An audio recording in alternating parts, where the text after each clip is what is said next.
₹30 కోట్ల ఖర్చు పెట్టాను. ఇలాంటిది వన్ ఆఫ్ ద న్యూస్ ప్రతి అధికారి ప్రతి నాయకుడికి ఉండేటటువంటి. దీనివల్ల ఫోకసింగ్ ఎక్కువ కావట్లేదు.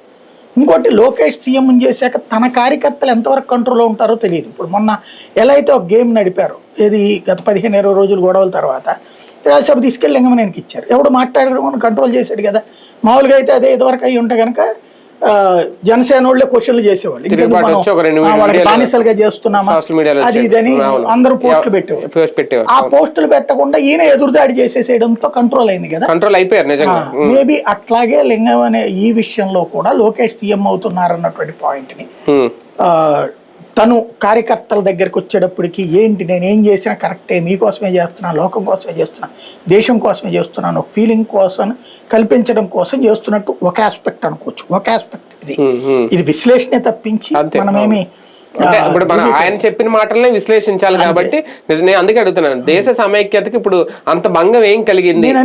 పవన్ కళ్యాణ్ వెళ్ళి అక్కడ ఇది కాదు, ఎంపీలకు ఆ మాట చెప్పడం తప్పులేదు. ఎందుకంటే డిబేట్లు జరుగుతున్నాయి ప్రతి చోట కూడా. వీళ్ళ ఎంతసేపటికి మా పవన్ కళ్యాణ్ గారు లేకపోతే మా చంద్రబాబు గారు మా లోకేష్ గారు చెప్పుకుంటున్నారు తప్పించి మా జగన్మోహన్ రెడ్డి గారి ఆదేశాల మేరకు ఒక దేశానికి సంబంధించి ఫర్ ఎగ్జాంపుల్ బంగ్లాదేశ్ ఇష్యూ జరిగింది, డిబేట్ లో పార్టిసిపేట్ చేయాలి కదా. మన ప్రాంతీయ పార్టీల దరిద్రం ఏంటంటే వీళ్ళకి ఎవరికి అసలు దేశం గురించి అవగాహన ఉండదు. ఇంకోటి అసలు మన ప్రాంతీయ పార్టీలు ఎంతసేపటికి మా జగన్ మా బాబు మా లోకేష్ మా పవన్